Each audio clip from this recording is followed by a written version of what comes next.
Good afternoon and welcome everyone. My name is Chen Luan. I'm the PhD candidate from the Faculty of Education, and I'll be your MC today. It was really truly my pleasure and my honor to have you all to this very special occasion celebrating the 40th anniversary of our esteemed professor, our dearest supervisor and our friends, Professor Rao. Today we are really pleased to have her to deliver a seminar entitled Parents versus Preschool. Lessons from Hong Kong for us today. And we are also truly honored to have Professor K.K. Chen from the Faculty's Academic Unit of Social Context and Policies Education to be our discussant after Professor Rao's presentation. To fully open up our event and extend a welcome to everyone gathered today, please join me in welcoming our Dean, Professor Yang Rui, to deliver the welcome.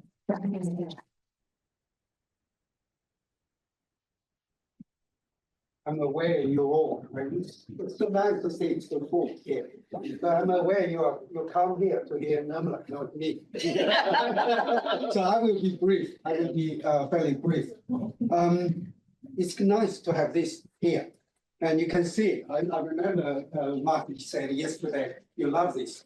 And yeah, touching, we actually spent quite a long time on this, touching hearts, inspiring minds. And just want to welcome everybody here. This is a part of our 40th anniversary celebration seminar series. I just want to emphasize, we became Faculty of Education in 1984, so 40 years. 40 years history, but we have a much longer history. In 1917, only a few years, 6 years after the establishment of Hong Kong U, this university had a department of teacher training. So we have been doing teacher training for 117 years. 107 years. Yes, yeah, 107 years. But I will not focus much on this. I will shift to Nirmala. Okay. I really feel sorry. We always pronounce your name wrongly. But I try to pronounce your name correctly. It's how to pronounce? Nirmala Rao. Nirmala Rao. Nirmala. No, Nirmala Rao. I went to India with her. And her mom, the family. Also said Nirmala. Nirmala. That's correct. Nirmala. Oh, okay. And her sister. Okay. Yeah. Nirmala Rao. But I just want to emphasize, born, as you are aware, Nirmala was born and educated originally in India.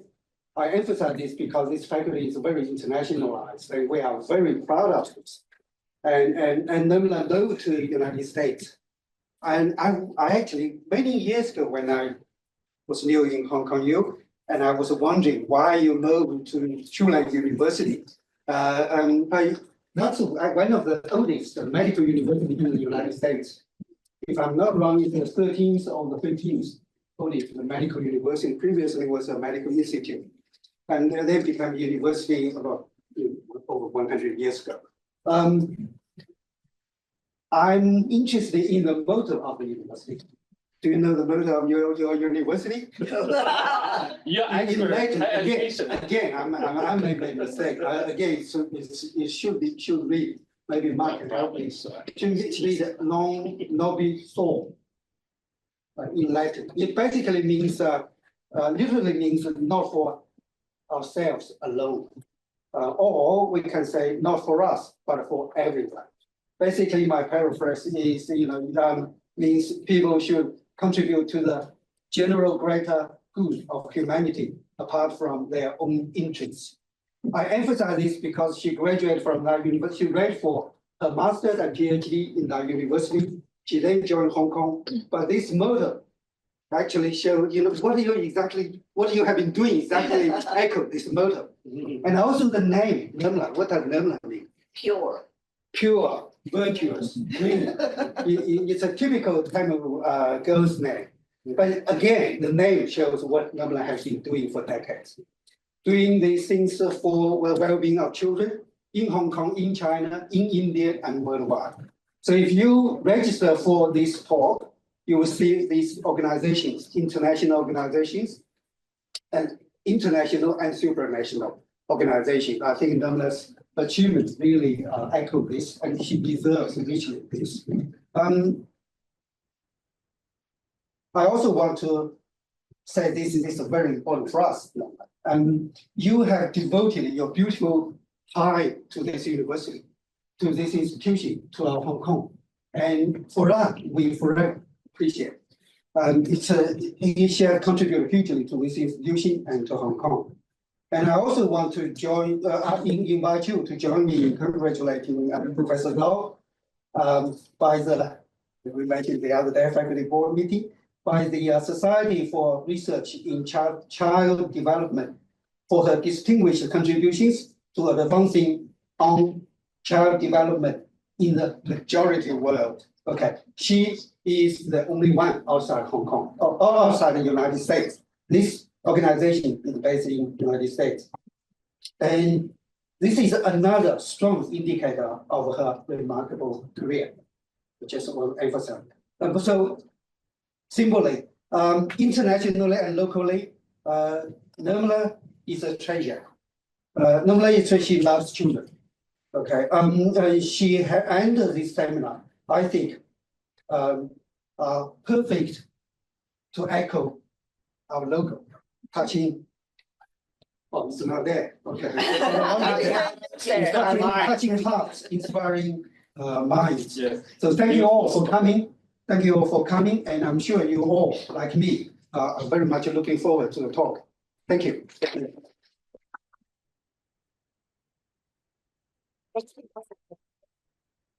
Thank you, Professor Yang, for your very touching and inspiring remarks. And now it's my privilege to invite our distinguished guest speaker, Professor Nirmala Rao. Professor Rao is a Serena Young Professor in Early Childhood Education and Chair Professor of Child Development and Education in the Faculty of Education from Hong Kong U. And her research on early childhood development and education has been recognized internationally. And as our dean mentioned briefly, her work has inspired countless researchers, educators, and policymakers around the globe. Now, please join me in warmly welcome Professor Nirmala Rao to the stage. Thank you very much, Mary, for such a kind introduction and it's really a real pleasure and honor to be giving a lecture for our 40th anniversary. And some of us have been in this university, in this faculty for a really long time.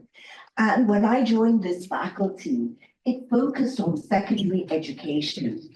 And early childhood education was really the Cinderella of our faculty. And for the faculty to agree to invite someone who speaks on preschool education to give an anniversary lecture is a tribute to all the people here, many of the colleagues who worked in the area. So this is actually a very proud moment for us that we have come so far. You know, I was half a person in the area, and now we are a team of colleagues. So this is really a real recognition of the importance of the early years. All right, so let me get started, and I need to figure out how to work this first. Okay. Right, so some of you may not be in early childhood, so please let me give a few minutes of introduction to why the early years are so important. And then I'm going to talk about socioeconomic gradients, something that many of you know about, and talk about home and preschool and policy to answer the question, what matters more, preschools or homes? Am I standing in the correct place? They told me I should stand in a particular, oh, I'm standing in the, Cheryl was saying, she told me where I have to stand. Okay. In the middle, okay. So let's get started. So let me make the case for the early years. So the John 10 Declaration in 1990 had a statement, learning begins at birth. Now, the John 10 conference was a UNESCO conference for all ministers of education. This was a really, really important statement. And this actually led the international community to begin to value preschool education, okay, initial education. part of basic education. Right? So that was a real turning point. And Judith Evans made this statement. She said, just like a high-rise building needs strong foundations to put the structure above, the foundations for education and lifelong learning are laid during the early childhood period. So these were really, really powerful words for the field. So we have the evidence base. Actually, it doesn't come only from developmental and educational sciences. We rely on economists and neuroscience to make our case for early childhood education. So quickly, this is a picture of the brain, okay? And you see the neuronal connections. So brain development is the most rapid in the first 5 years of life. And by age 5, 90% of brain development has occurred. So if you can see in this slide, right, you can see at birth we have few neurons and few synapses. Then there's synapses are the connections between neurons. There is a period of exuberance, and we get lots and lots of connections. And the brain works in a way, use it or lose it. So if connections are reinforced, they stay. Otherwise, there's a process of synaptic pruning. Okay, why is this all important? This is all important because it makes the operation of the brain much more effective and much more coherent. So if you see in the panel below, the 2-year-old brain doesn't look so different from the adult brain in terms of synaptic structure, correct? Also, we know that white matter and gray matter grows really quickly in the early years. So brain development, not only in terms of the synapses, but also in terms of the structural aspects, is very rapid. This picture is very telling, okay? So we talk about toxic stress and that being really bad for early development. So many of you may remember in Romania, when the Ceausescu regime collapsed, many kids were sent to orphanages or institutions with very dire conditions. And what they did was these children were adopted out of Romania to different countries in the world. And Rudder and his team, what they did was they looked at the brains of children, okay, and looked at when they were adopted.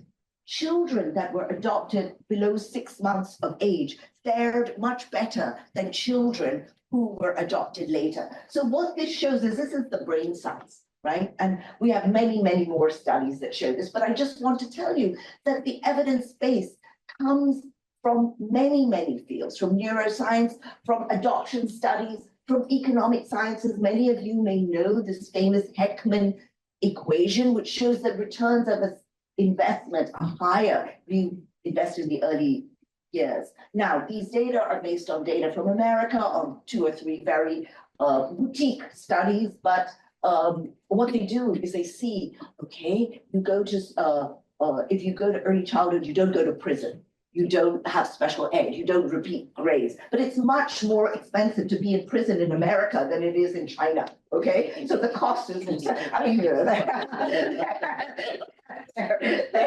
are issues, okay? But we do know, okay, but why this is important is that governments, they always invest in higher education. I don't have the graph now, I don't have too many graphs, but if you look at the amount we invest in Hong Kong U compared to what we invest in the early years, it's much less, okay? And then, of course, we have developmental and educational sciences, where we all come from. So many of you may be familiar or may have heard of the Global Education Evidence Advice Panel. So this is a panel of real experts in education, and they get together, okay, they have World Bank, they have UNESCO, they have Nobel laureates in economics, and they come and say, where should we invest to get the most from our investment, okay? And then they come up with what they call great buys, good buys, don't waste your money, okay? So early pre-primary education is considered a good buy. Now, why this work is so important is these people have lots of money to do great research. They look at 3, maybe 20,000, 30,000 studies. They evaluate the quality of them, and they do meta-analysis, systematic analysis, reviews. So this is really very influential. They focus mainly on middle and low-income countries, but the research is telling us that this is really, really a good investment. Okay, I'm now going to turn to PISA. All of you know about PISA.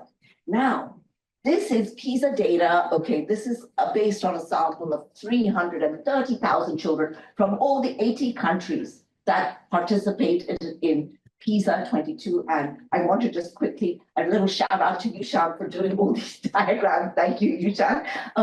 So what they did is they looked at the years of attendance and performance in mathematics, science, and reading. What do you see? The more you attend, the better you do, right? And the steepest is 1 year. I want you to remember this diagram because I'm going to come back to this with Hong Kong data. Okay, so we know that this is, PISA is with 15-year-olds, and if you go to preschool, you're doing better at age 15. Okay, so that's what we know about, that's the evidence base. So what do we know about socioeconomic gradients, and what are socioeconomic gradients? Well, first of all, I want to talk about Germany. Germany is where we started kindergarten. Froebel, 1837, right? All the early childhood people are nodding, right? And Froebel is actually his work. He started what we consider like the foundations of early childhood. He said children learn through play. Kindergarten, children play in the garden, about they should learn through play, learning is fun, etc. So Froebel, is credited with starting kindergarten. And what we know is that all over the world, wherever you live, when children start school, there are differences based on their family background. Remember, we're talking about parents versus preschool. This little diagram here is a school code, a school tutor. Okay, so in Germany, when children start school on their first day of school, when they finish kindergarten and go to primary one, their parents give them a paper code. And this paper code has pencils, erasers, little snacks for school. This is a German tradition. Okay, so this is the transition to school. So in Hong Kong, we also make a big deal of the transition from preschool. So this is, a very nice tradition that they get these school codes. So these are nationally representative data from the kindergarten longitudinal study in the United States. So this is really a study that was done in 2010. They're just doing the 2024 study now, and it's not yet completed. But the data for reading and math skills are exactly the same. So what we say is, we find is children from high SES backgrounds. SES is family wealth and parental education and occupation. So in the big studies, we tend to use a composite indicator of wealth, parental education, and also parental occupation, okay? So, and when you work with big data sets, they already work that out for you. They give you something called an SES index, right? So what we find is that children from wealthy families or high SES are right in the front, right? And children from the poorest quintile are right at the back, right? There is a gradient relationship between SES and emergent literacy and math. Okay, let's go back to the PISA. So this is called an equiplot, again, made by my colleagues. Now, what we've done is we have divided the wealth into quintiles, okay? So look at the top is science, the middle is reading, and the bottom is mathematics. Children, the dark yellow is highest SES, okay? The wealth, education. And we have the children at age 15, they're from the wealthiest backgrounds are doing the best. And again, we see the gradient relationship, right? The poorest families are having the lowest score. And let's just look at science, like the top families are getting 520, the top most wealthy, and the bottom is like less than 400. That's quite a gap, isn't that? Right? Quite a gap. So we see again a gradient relationship between the home and academic achievement at age 15. many of you may be familiar with the Coleman Report. This is a classic report done in 1966 in America. And Coleman's report was very important because he started the whole argument about schools, homes, and educational achievement. And what he found was that the thing that mattered the most, that counted for the most variance in students' achievement, was their family background, was their SES. So subsequent to that, the report has been criticized quite a lot, okay? There was something called the school effectiveness movement. You know, we all believe that schools matter. We invest in schools. So there was people are arguing back and forth. They're criticizing Coleman's methodology. They're saying, you know, he's not realizing, not giving enough credit to school. So also in schools, we see something called the summer slide. So let me tell you about this. Summer slide means at the beginning of the year, there's a lot of difference, at least it is in America, between high income and low income children. But by the end of the year, the difference is less. So they argue schools are making a difference, right? We're closing that gap, right? So our work is actually really focused on understanding this home versus preschool effect on early childhood development. And what I'm going to do today is talk about our research in Hong Kong, okay? Because this is our faculty seminar with the work that we've done over here. You know, trying to understand the impact of preschool and home on early childhood development. So homes can contribute to SES gradients in two ways. It's what we call the structural indicators. That's what parents have, their education, their wealth, right? And what parents do. That is whether they read to children, whether they take them out. And actually some of our work outside Hong Kong has found that even if the family is like middle SES, if the parents are playing with them, taking them out, teaching them to count, they're actually compensating, right? So it's both what parents do and what parents. And preschools also contribute to this socioeconomic gradients. And the impact of preschool theoretically can be in three ways.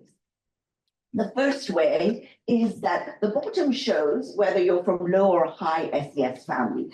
The bottom, your left, it shows that the quality of preschool, okay, it doesn't make a difference it makes the same amount of difference to children from low income and high income families. That is that graph, the additive effect.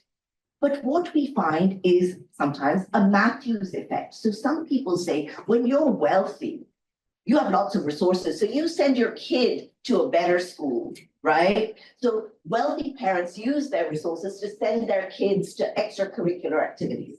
And what happens is the rich get richer. Okay? However, all our early childhood programs are based on the compensatory model. If you look at Head Start, if you look at Sure Start, if you look at ICDS, right? They are all thinking, let's give children early childhood education so they don't fall back, right? They're not back at the starting gate of school. So theoretically, this is what we want. So what is more important, homes or preschools? We tried to get this to move, but it didn't move. So our work, as I said, I'm going to focus on the work that we've done in Hong Kong. So if I want to convince you to invest more in early childhood education, the first thing is I have to have good data. I have to do rigorous studies. So when we started our work, when the faculty first started 30 years or whatever ago, there were just no measures. And I was just thinking this morning as I was preparing, our group has actually focused a lot on developing measures. So the first measure developed was actually the Chinese preschool and primary literacy scale. And the latest one is CHILLIES, the Chinese home learning environment scale. So we have actually been doing this right through because we have to have good instruments that are psychometrically robust to make our case. Okay, so all of our people have built developing tools to measure child development. I'm just going to talk about just a few things that we've done around focusing on Hong Kong. Okay, so a lot of our work has actually focused on developing appropriate measures. We've also had to develop lots of appropriate measures of process quality, preschool quality, and home learning environments. Again, many colleagues, many people have done lots of work, very good work, developing measures of language, environment, measuring half day versus full day school. Everyone has done lots of work, but I'm just going to focus on just a few studies to just make a point, right? The other thing we've done is we've really tried to understand changing policy and social context. And we've learned from public policy. We've done things like policy trace analysis. We've done interviews of policymakers, and we've leveraged large-scale nationally representative data sets. So our work is really, we're trying to influence policy, so use nationally representative. Okay. So the first thing is we needed to have a tool to measure population level child development. And that was the development of the Hong Kong ECDS, okay, the Hong Kong Early Child Development Scale. Many in this room have been involved in the development of the scale for many years. And it's a measure of children, of holistic development of children ranging from 3 to 6. It is not for use by psychologists, it's for use by trained teachers, by trained research assistants. It's a population level measure, right? And of course, you know, when you do research, you have to keep changing. And our measure has evolved, and I think we're in the 4th or 5th version now. It keeps changing. So, you know, we had to remove items, revise items. This is the only measure in the whole world, by the way, that is aligned to a kindergarten curriculum guide, because I didn't say this, but I read this in a review of the measure, right? So we have to keep changing it to keep in touch with current trends. Just a few points that I want to make. It's culturally appropriate. So unless you live in Hong Kong or another Chinese society, you won't know which food goes which festival, right? If we try to do this in Cambodia, it doesn't work, right? They don't know. Okay, as you see how octopus cards change, public transport changes, so we keep having to change it, right? So right now, our measure is totally based on the curriculum guide, and we have 50 items. It was too long, and it keeps changing, right? So this is, and it's being used by other groups other than our group, right? Used by others. Okay. Just enjoy the flowers. Okay, so now let me move to home learning environment. So we have tools to measure child development. So how do we measure home learning environment? So as I said, it's what parents have and what they do, right? So one of the things we ask, do you take your child to the science museum? Right? So it's not only what they're doing in the house, it's like the opportunities they're providing them, right? Do you take them to ocean? Their children like to go to Disneyland, or, you know, so we ask them what they do at home. We ask them about their income there. So we find out, you know, what matters to parents. Okay, so these data are from nationally representative data in United States, Estonia, and England, and they're showing emergent literacy and emergent numeracy in 5-year-olds. And I want to just talk a little bit about the socioeconomic gradients. You all know these equiplots now, you know? So the rich, higher SES families get higher scores. So can you look in, let's look at emergent numeracy, okay? So in England, they're doing much better. These are raw scores, okay? Estonia, the gap between the richest and poorest is much less, right? And America, it's much more spread out. Can you see this? And this is an impact of the policy context of Estonia. So what we find is these SES gradients, and I will show you in Hong Kong, are very much determined by policy context, not only what parents do and what parents have, right? So these are data, again, that show that, so people, this is OECD data, and they actually, I'll use one of her studies from her thesis, where, so basically showing that policy. So let's look at Hong Kong. Okay, these are data across the years, okay? So the first one on your left is from 2012, okay? And they're a bit deceptive because they're not longitudinal data, but you all know what K1, K2, K3 are. And I just picked one scale from the Hong Kong ECDS and pre-academic learning, because it's like emergent literacy and numeracy. And can you see that at K1, there's a large gap, right? And this gap significantly closed by K3. This doesn't happen in many places, in many jurisdictions or countries. Actually, they talk about something called the black-white achievement gap. It increases over time, right? Right, the Matthews effect kind of. But what we're seeing in Hong Kong is that we are actually closing the gap, and I'm going to explain why. The data on your right are more recent, 2024, and we couldn't get income level in this study, but we've got parental education level, right? And you know, in Hong Kong, it's very, very difficult to find people who have not completed primary school. Everyone's kind of completed primary school or junior secondary. So we have at the bottom, the secondary or below or diploma or above. Okay, so we put the bachelor's degree in. And what we find is at K1, there's a gap. The gap has closed. Right. Okay. So these are Hong Kong parents again. We looked at the frequency of formal learning activities by maternal education. Formal learning activities. Identifying and naming and writing Chinese characters, identifying, naming and writing English words, addition and subtraction, okay? And these are children at 4 to 5 years old. And what do we see? Again, we see this gradient relationship. More educated people, parents, are doing more formal learning activities at home. And let me tell you, we think that informal learning activities are very important as well. Okay, reading, playing, but it's just that because I've been talking about emergent literacy and numeracy, I thought to be appropriate comparison is formal learning rather than informal learning. So we see these gradient relationships everywhere, right? So good policy, good preschool policy should get rid of these gradient relationships. Yeah? Let's see what. So what about parents?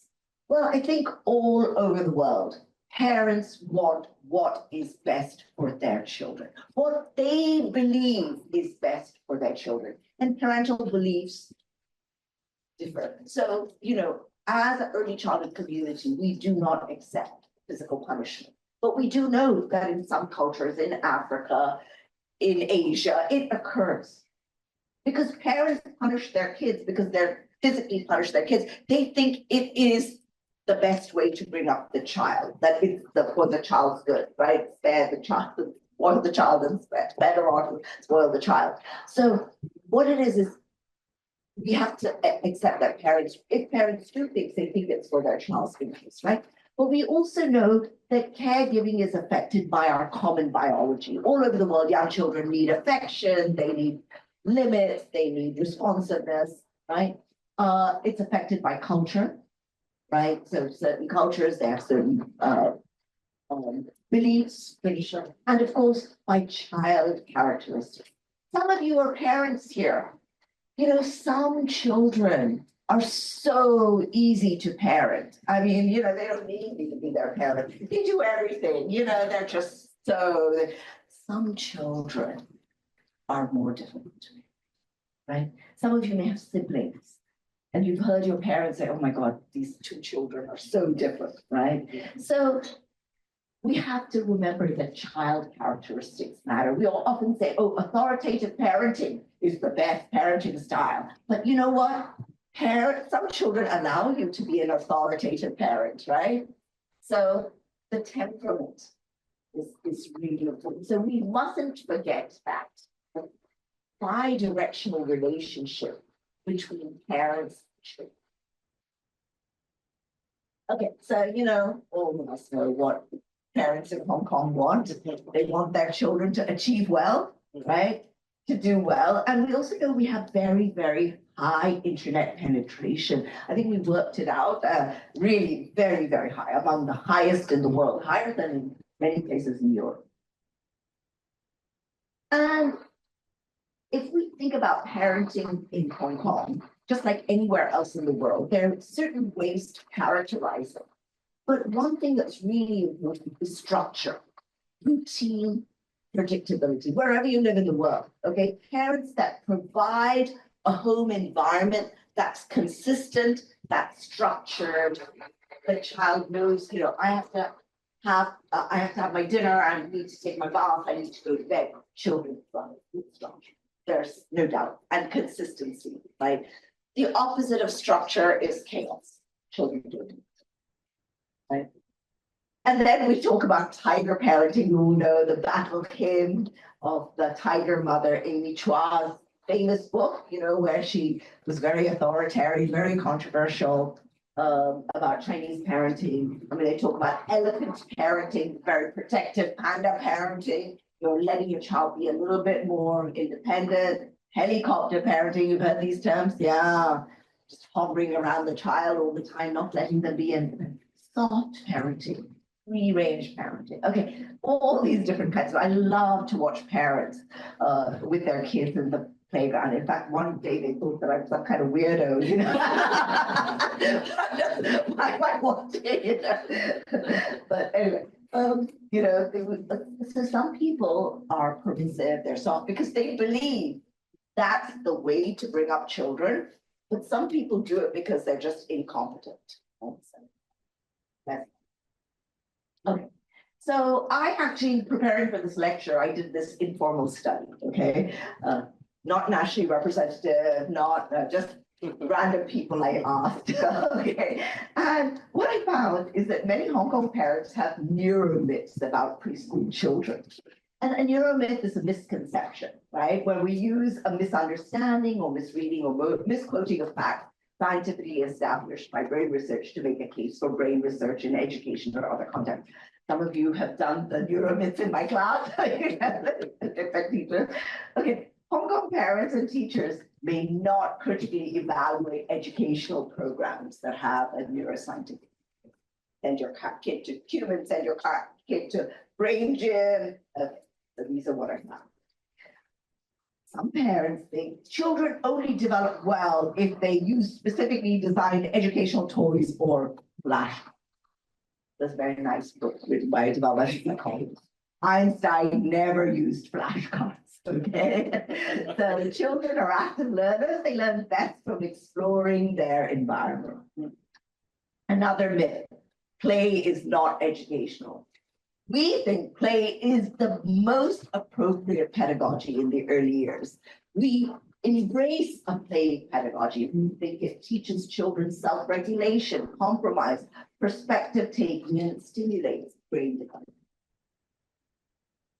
There's been a lot of debate about overscheduling children. Actually, when Hong Kong first started the preschool voucher scheme, there were some parents, okay, that use the voucher and send their kids to kindergarten in the morning using the government voucher. Then they used to come change their clothes and go to another kindergarten, This was a problem, and that's why they moved to the free kindergarten policy, which I'll talk about. But so many people think overscheduling is detrimental, but it also depends on the kind of overscheduling. So children benefit from being in nature. If you take them for a swimming class, if you take them to the playground, rather than too much academic. So, and we also need to ensure their downtime is not dominated by the screen. Right?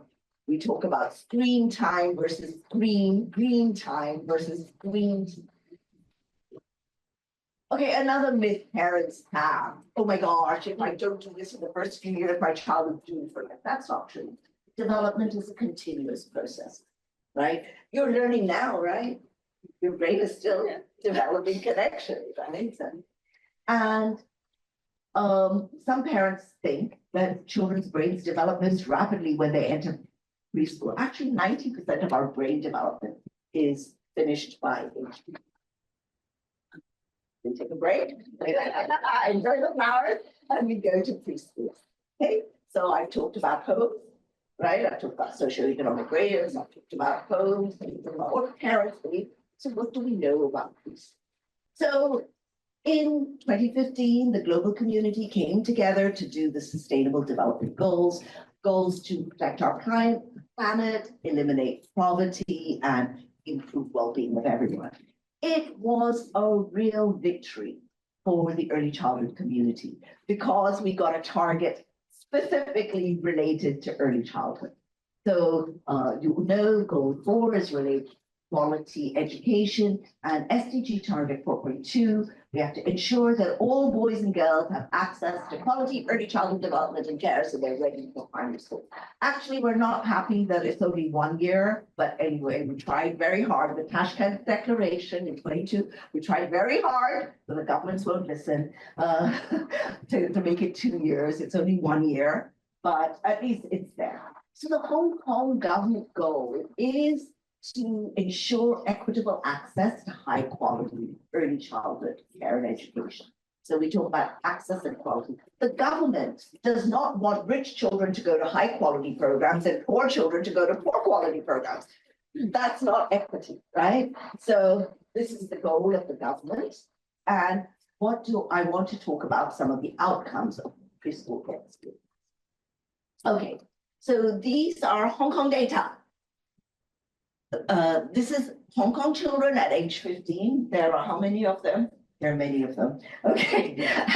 Whether the question was, did you go to preschool and how long did you go? So can you see gradient relationship? Now, most children in Hong Kong went for 3 years of preschool, and I'm going to talk about that more. So, you know, more than 3 years doesn't really help. That means you're slow and you're repeating a grade.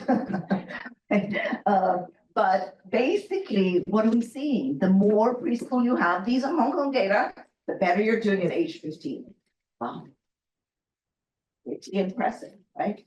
Now, I'm going back to the SES grading. These are PISA data. I showed you one graph before, and it shows science, reading, and mathematics in international data. Okay, actually, I should remove the Hong Kong data, but I didn't. Just you still get it. It contains the Hong Kong data. Can you see how Hong Kong is doing in science, reading, and mathematics compared to the international norm? We're doing better, right? But yeah, that we know. But look at the SES gradients. They're much smaller, right? So this is a real victory for this system, right?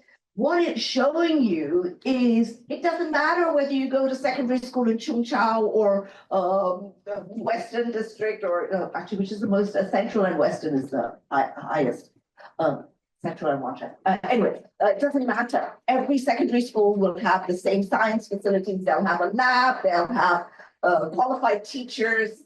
It's like, you know, I work internationally. Like if you go in northern Scandinavia, it doesn't matter if you're working in remote rural area, but in or whether you're working in urban city, right? You're still having the same qualifications. Whereas if you're working in rural India or rural China, you may not have the same qualification as the teacher in Shanghai. Okay, so this is what these data are remarkable. And I also want you to see what is the look. Let's look at science. It's 400 to 450 in the international, but in Hong Kong, even the range is 500 to 550, right? So we're doing something correct because of our preschool education. Okay.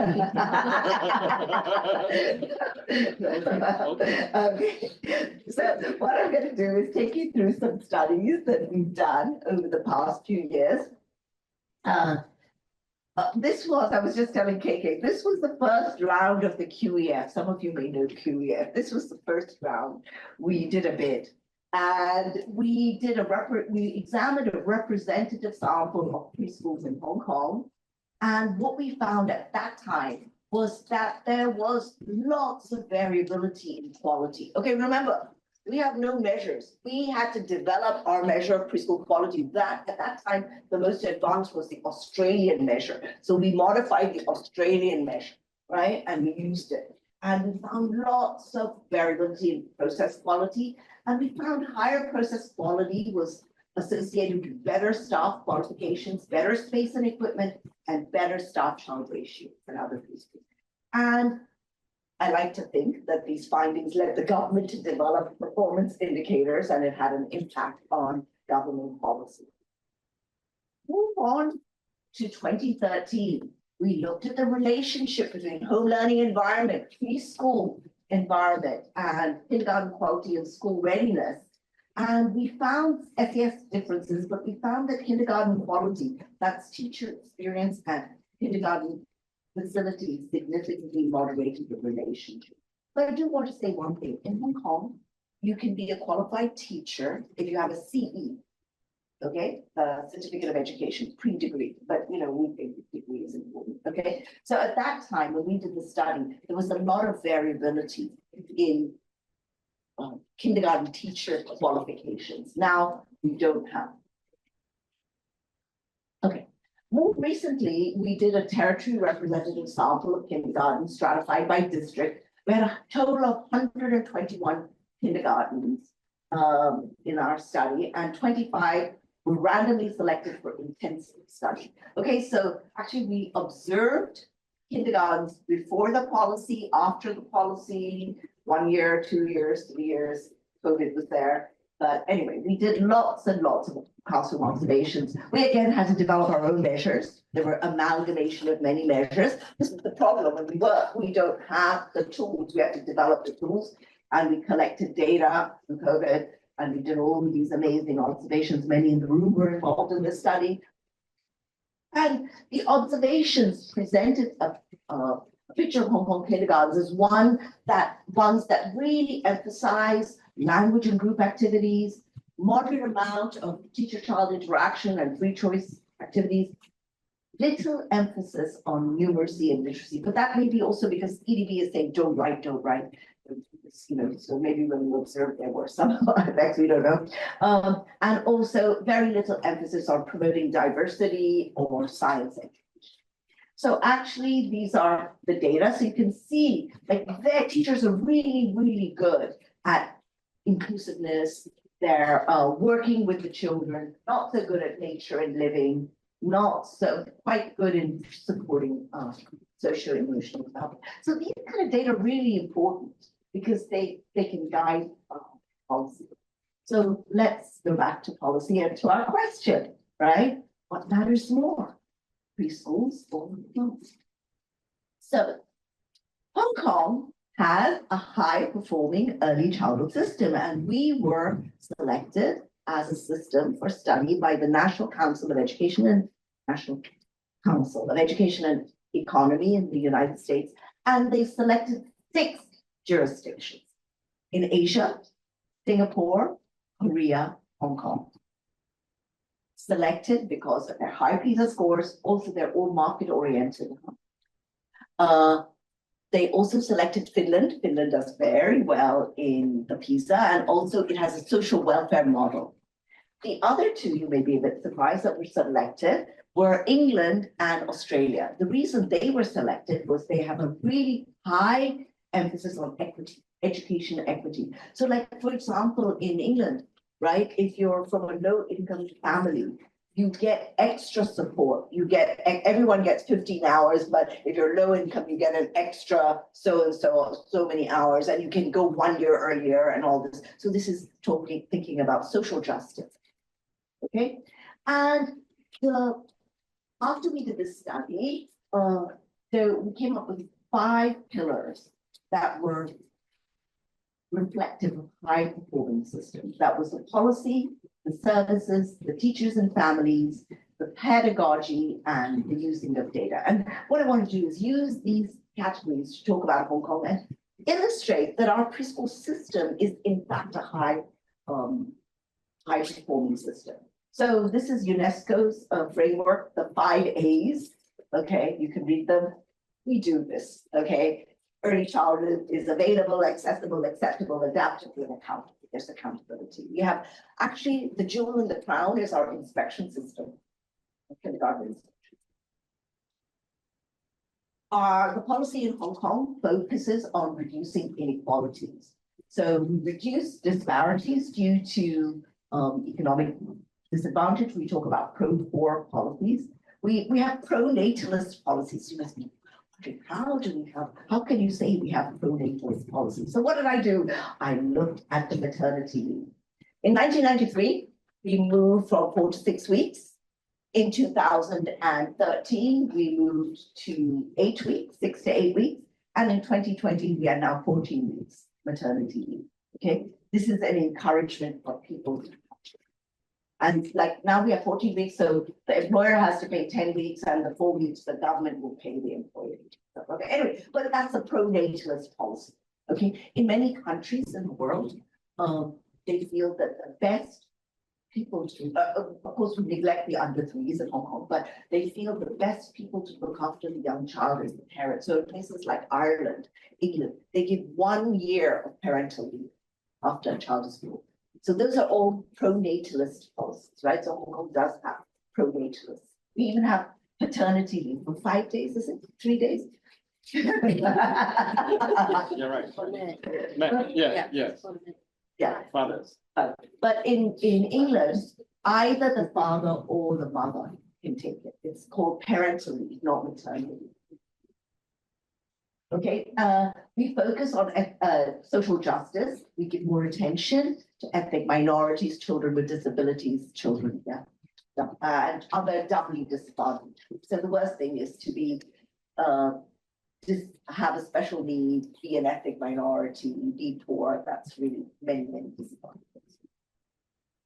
Okay, so these are very few countries, but just to illustrate, right? So we have countries in which primary education is free. We have countries where it's compulsory, and we have 46 where it's both free and compulsory. So Hong Kong is a jurisdiction that has free kindergarten education, but we have 99% gross enrollment ratio. So even though it's not mandatory, everyone goes. Okay, so for us it doesn't matter, right? But this is what and this is actually only counting 1 year, right? According to SDG target. So in 2017, the Hong Kong government launched the kindergarten education policy. They wanted to provide good quality education, affordable education, you know, the 5 A's that I talked about. So the major initiatives focused on improving teachers' professional development, improving the teacher-child ratio, making sure the curriculum was properly implemented, catering for NCS, ethnic minority children and children with special needs, having proper school premises and facilities, and having parents involved in education. So our analysis suggested that the government also has comprehensive services, funding, and governance. The government strategy is to provide a level playing field, right? Providing good infrastructure, make sure there's proper implementation of policy, and allow free market forces to prevail. And basically, if kindergarten education is fully outsourced to the private sector, government doesn't provide any kindergarten, right? So that was the government document. How am I doing on time? Okay. Okay. So I'll tell you one of the important things is the inspection system. So if you go to other places where they don't have such a mature inspection system, you don't see the same thing. So in Hong Kong, when the inspector goes to the school, say there's a problem, they will go back after 6 weeks to make sure the pedagogical advice has been followed. This is the follow-up. But in other countries, you know, they just go, they take it, and that's it. So this is the very good thing about the inspection system. We found when we did the study, really wonderful. Okay, we also, again, we have lots of money, right? Increased rapidly with the voucher and the free kindergarten education policy. Oh, what happened?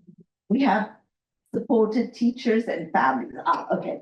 So these data, I mentioned to you, CE is the level for considered kindergarten, that the kindergarten teachers can qualify. But actually, I wanted to show you bachelor's degree, because we are always fighting for kindergarten teachers to be the same level as primary school teachers. So you can see we have now about 70% of our kindergarten teachers have degrees. Okay, so the government strategy wants to attract the best, right? We've increased our PGDE places, right?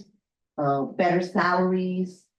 We prepare them. Government has very stringent quality standards for teacher preparation programs.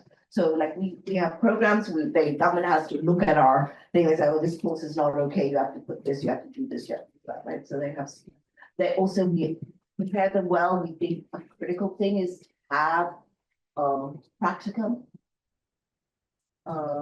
We do lots of things to retain our teachers, right? And we support them. So attract, prepare, retain, support. This is really what's done to keep teachers. We don't want teacher turnover wasted. The other thing is the curriculum framework, right? For parents. Now, this is actually a new thing. Not many countries do this, or areas do this. So Hong Kong's in earlier, maybe 5 years ago, started, or maybe even they started a curriculum framework for parent education, because we know it's like parents and preschools, right? We have to work with parents. So you know about Hong Kong parents. We want them to support the goals of preschool education, right?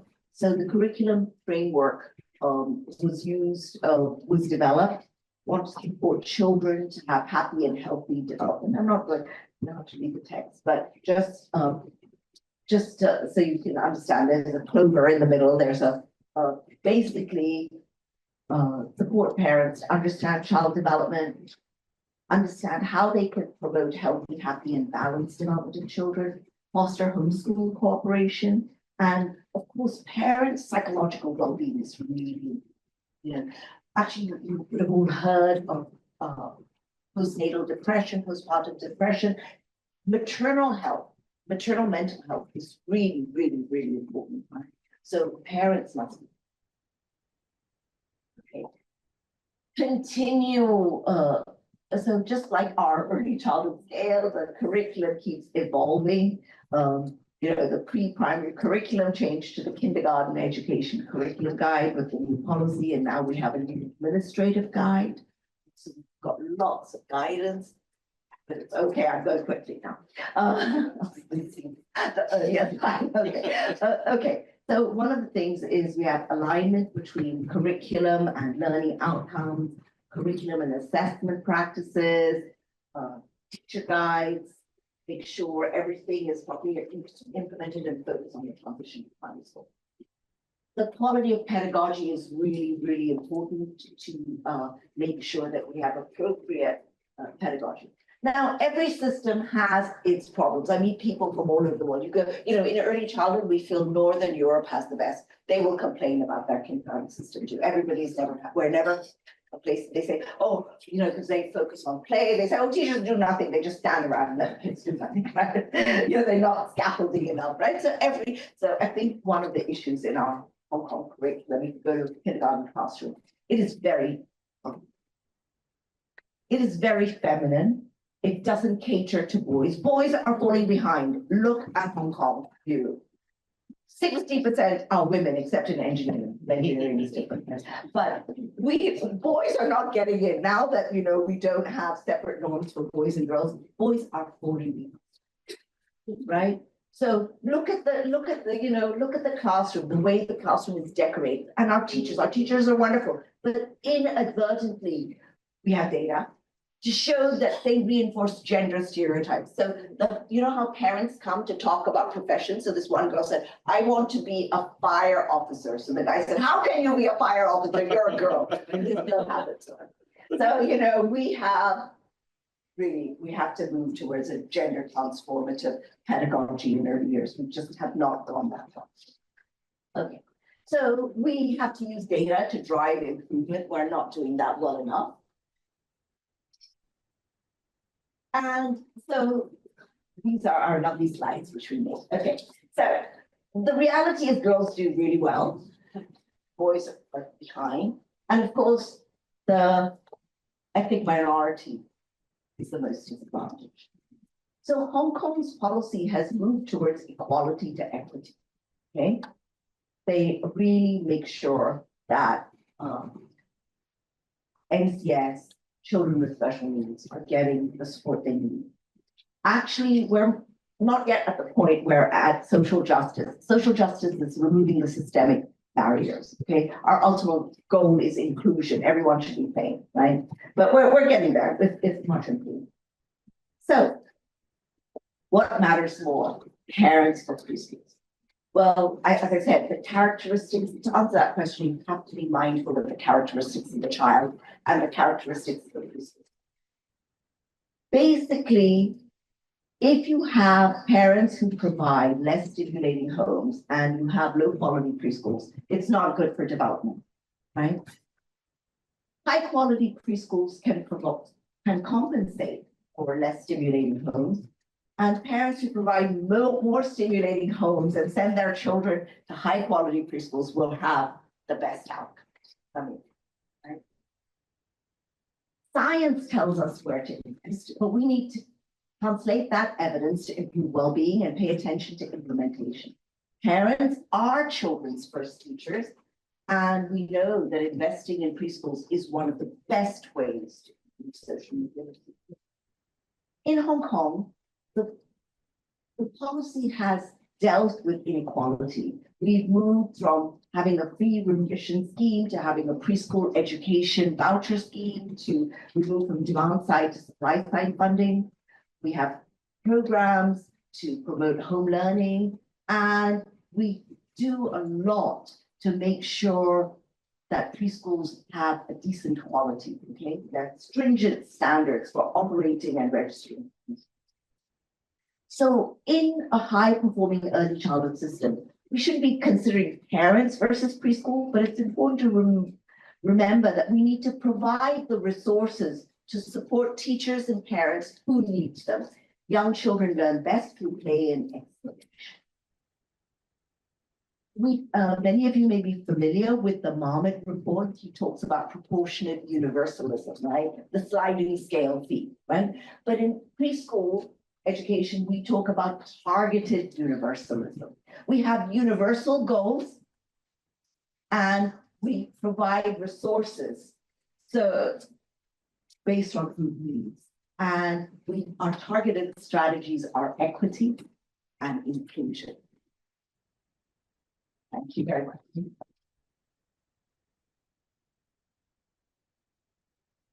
you, Nirmala, for your very inspiring lecture. May I invite everyone to give her another round of applause? Thank you. We really have a full house today, and we haven't forget about the people of the world there. And also we have 90 participants online. So I guess, and I believe most of you want to take this precious opportunity to have some thoughts change and then to ask some questions. So now may we invite Professor KK Chen to start the discussion.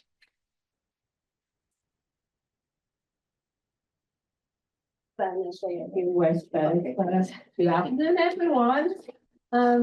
I'm very honored to be invited by Nirmala to be the discussion for her seminar as an old friend, a very old friend, and a colleague now, and also a former education partner while I was in the Education Bureau. Great thanks to you for such an outstanding presentation with a very solid, evidence-based, analytical, insightful, as well as forward-looking on the kindergarten education journey in Hong Kong with local, international, as well as historical perspective. I make sure that I mention the historical, evolution of the journey, which makes sense of where we come from and then why we are here. And I'm sure you want to learn more from Nirmala by asking her questions. For those who are attending in this room, you can put up your hands. For those who are online, you can write your questions at the chat box, and I can read out from the chat box. All right, first come, first served. So the floor is yours. Yeah, the lady in the back, you're the first.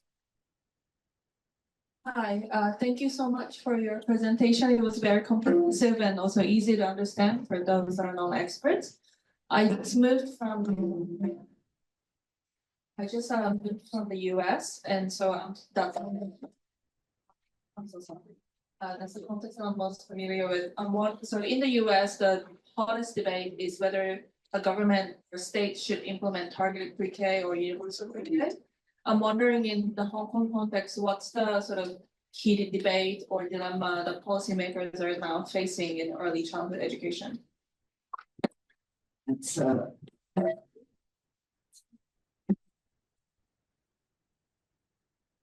that's a very good.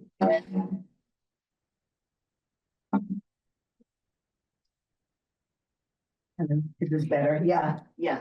So the debates change over time, right? And it's very hard to say what is the particular debate, okay? Because at one time, there was a whole movement towards making kindergarten education free. It's different from the States. We don't have to create demand for preschool education. There's already a lot of demand, okay, but I think one of the concerns that we have as professionals, right, is that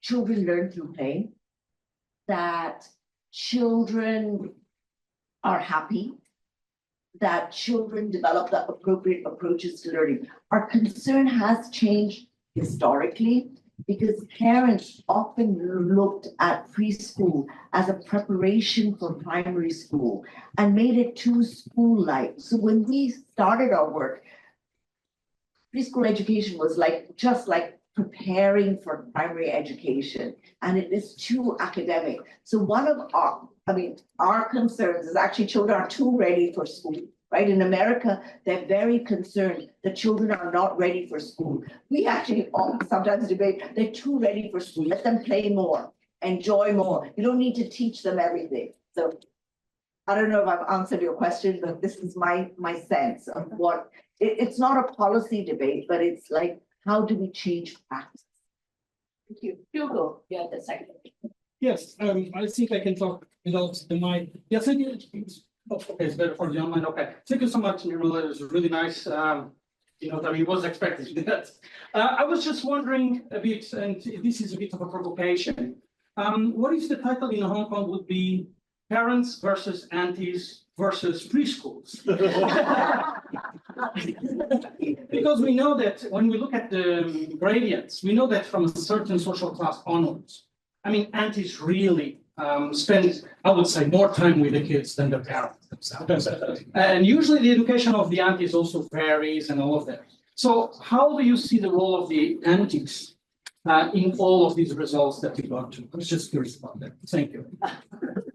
Good question. So parents do take the overall responsibility, right? Foreign domestic helpers are a major care provider. So what we say is it's the quality of the alternative, right? That matters. So if sometimes actually when I see the helpers, I feel they're more loving than the parents themselves, honestly. They like when they pick up from preschool and all so it's just so it's hard to generalize. It's the parent has to take the responsibility, but for the supervision. But what happens is, like you said, maybe the auntie is not as well educated and not as able to stimulate the child as parents. So it is a Hong Kong issue. We found something very, very interesting in our findings, which I didn't show you.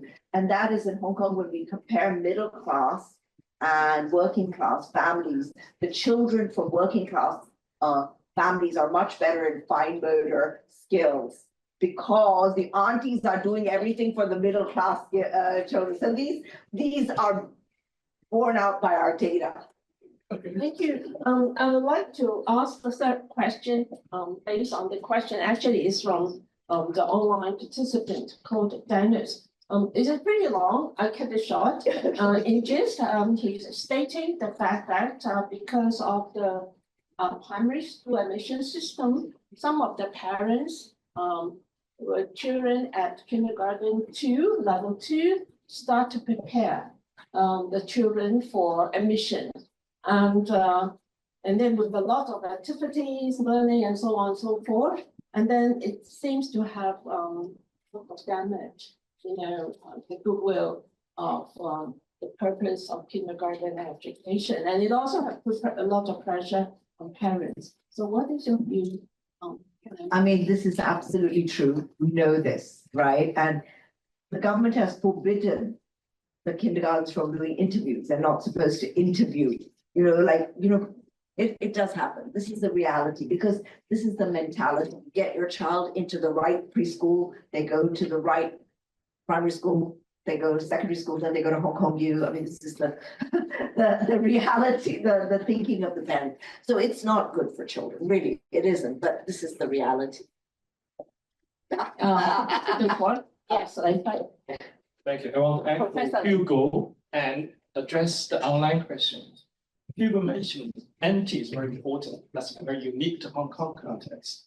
And the other very unique element in Hong Kong context is shadow education. Yeah. Private tutorial. I'm sure Professor Mark really will agree with me because why Hong Kong students perform very well in PISA? Because shadow education contribute a lot to their scores.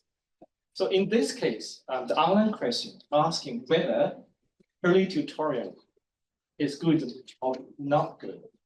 We should take the things as the two sides of one coin. And preschool and family, they are the two sides of the coin of children. Without either side, the coin is broken. And another metaphor in the similar way, it is schooling and private tutoring are also the two sides of children's learning. Formal teaching in schools are not good enough, so you have to take some private tutorial to compensation purpose. But, however, Hong Kong parents, they are too passionate about academic achievement. They are tiger moms, and they want to overtrain their students to achieve higher in high-stake examinations. So that's Hong Kong's reality. So in my understanding, parents, aunties versus preschools and tutors. So that's Hong Kong's case, very unique, but this is the reality. Thank you. Thank you. Thank you. Really, questions? There's no more question online. So, questions of you? Well, while we're waiting for questions, Yeah, thank you. I can come around the corner. Yeah, I you think can come. you mentioned the importance of play versus the other type of kindergarten education. I was wondering if we have studies that show, the longitudinal study about the performance of 15-year-olds if they were in a play-based kindergarten or a other. I'm afraid we don't have that data from the PISA. They just asked, did you attend? So it's Do you just have it? Any other data? not yet, but that would be useful.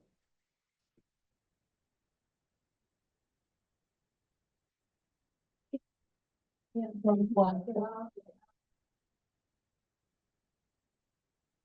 Thank you for your presentation, and I have a follow-up question about the transition from preschool to primary school, because when we talk about school readiness, now we are more like thinking about it's not children to be ready for preschool, it's the preschool need to be ready for the children. So based on the context of Hong Kong's curriculum, like the preschool curriculum are more or less developed by the school-based. And there are not a lot of as structured as primary school's curriculum. So what's your opinion or insights on how they can align more on the difference between the two different, systems of curriculum? So you're absolutely right. When we actually talk about school readiness, it's school's readiness for children, kindergarten's preparation, and also community and families readiness, right? So we actually look at it in in an ecological system.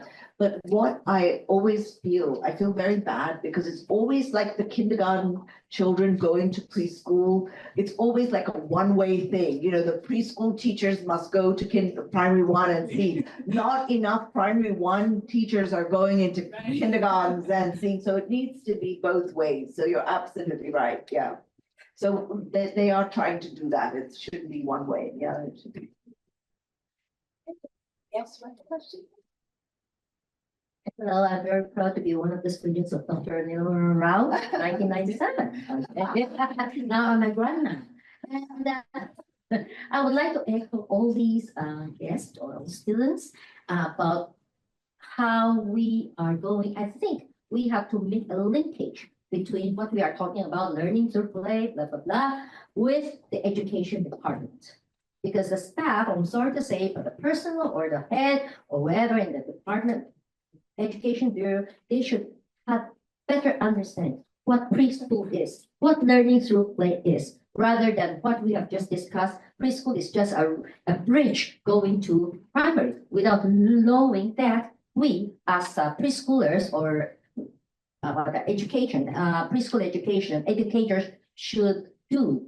Okay, they should understand what you're talking about because we're always saying that, oh, we have to be ready. We have to undergo many interviews, blah, blah, blah, blah, blah, blah. And that's what happened with my granddaughter. Everything is interview, stress, stress, stress, stress. So what's the point of having this kind of thing, right? We don't want children to suffer from this. This is the only thing that I can say is there should be a linkage or understanding or a conference or whatever, just to make these two preschool and primary to be linked together. That is really important. I mean, that's why, that's why I'm very grateful.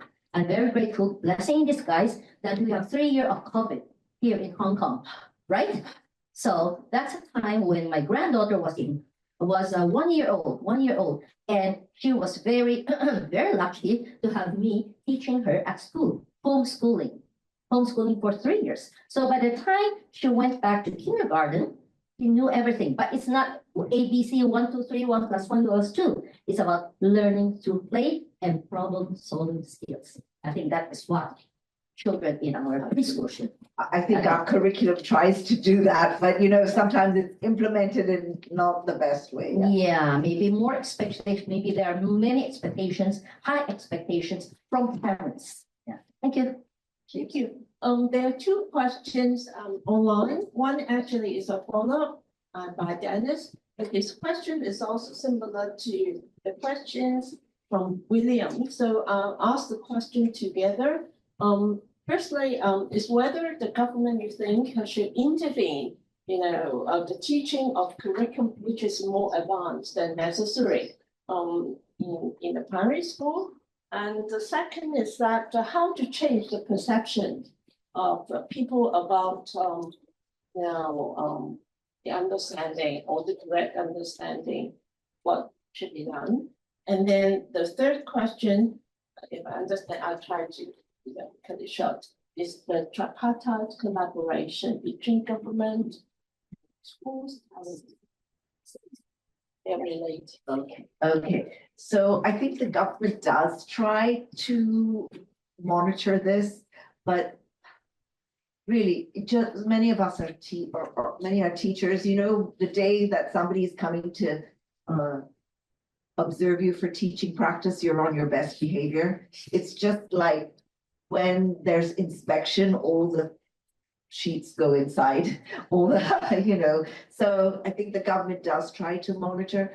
So the strategy, okay, what is the best strategy? I don't know, to change parents, and we say it's like public education. And I think when we did the kindergarten education, there was a lot of emphasis on public education. So just think back to the against child abuse campaign in Hong Kong on TV. Now people don't watch so much TV, but they used to say, or don't gamble, don't do this. So actually we need to raise awareness of this, okay? And basically media campaigns. And today, not so much TV, everyone's not watching TV so much. You have to reach parents, right? So I think public education, we have, actually, remember I talked about this global education panel. One of their greatest Great Buys, okay, is actually informing parents about the cost and benefit. So the thing is, I think I go back to the point that I made. Parents actually, the point I made, parents want what's best for their children. But sometimes what parents think is what's best for their children is different from our professional view. And this is a question of spreading information and media. Yeah, that's exactly, we talk, you use the word myth, Yeah. and we have to break the myths, otherwise, I mean, to let the parents know that actually it's more damaging than constructive. Question? Yeah, I think that's it.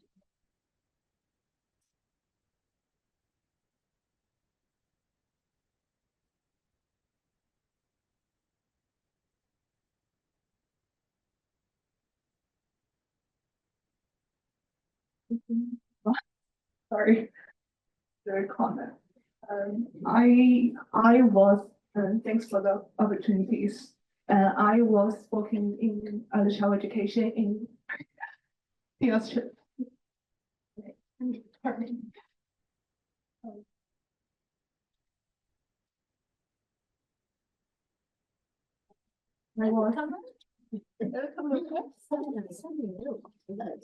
I was working like early childhood education in Australia, and I personally very interested about the inclusion, especially for the children experiencing disability.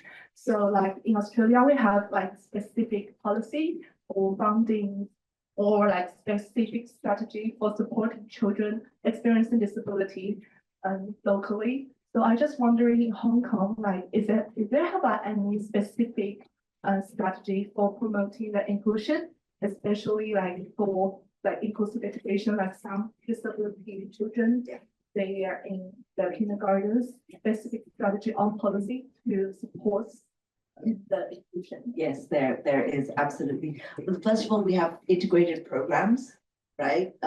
And also the services, right? So child with disability may have different needs, right? They may have need speech therapy, they may need occupational therapy. So the services come to the child, or the child goes to the services. So they have educational plans.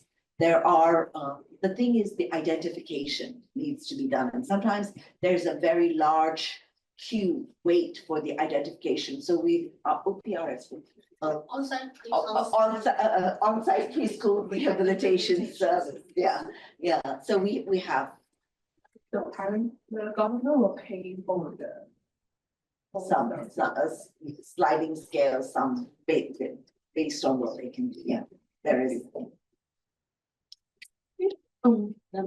William has a remark. A follow up on, the discussion, which is still relevant and valid.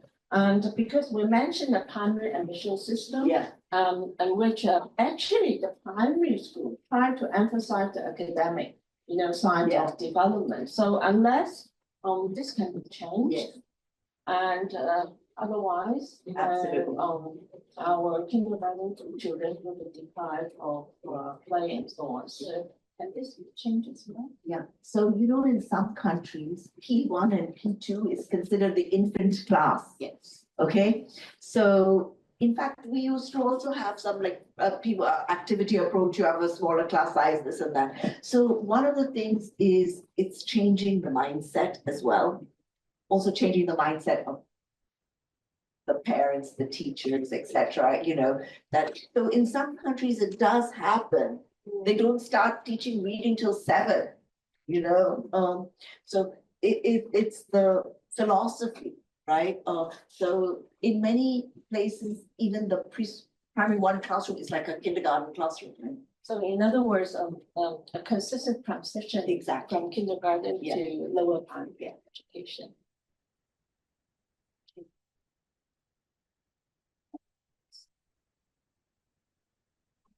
I was just wanna, I think it's the last. sort of echo on that. I'm from South Africa and I studied there. And interestingly enough, there's emphasis on what they call foundation-based education, which would be P1 to P3. And that's the big emphasis there. They're like, this is the foundation, and having come to Hong Kong, actually practice as a kindergarten teacher, yeah, I found it so fascinating how that is so prioritized here. And I'm quite fascinated. I mean, of course, we are quite behind in many ways as a global country, but like, and some of how would that be like if it was implemented there? And I've just found it so fascinating to see, sorry, if I may make that remark, like how it's prioritized so much heavily than it is there. I mean, we have a massive reading crisis. And yeah, so I just wanted to sort of echo that, like I've seen that back when that you saying like prioritizing reading at 7 years of age. Yeah, where I come from, 110%. So Yeah. can I just respond? That's a wonderful point. Yeah, I actually focused on Hong Kong, and our kids are too ready for school and there's too much emphasis, okay? But this may not be such a good strategy, like in America or in other places, and even in England, 10 years ago, they started the literacy hour. Kathy Burnett, actually, she's the one, because the children were starting school with no knowledge of letters, the emergent literacy and all. So it depends on the context too, right? So actually, we say learning through play, but if a child has got special needs, if they need particular structure, if they have ASD or whatever, they actually need more directed learning. They need, it's also, it depends on the population. If the parents are not educated, then you need to provide the emergent literacy in the kindergarten. Yeah, thank you, Nirmala. I think it's about time. Just very quick summary. We want seamless learning for the child between home and school, and also borderless collaboration between the government, university, home and school, and kindergarten. Do you have the last one? No, that was beautiful. So, shall we all give one number?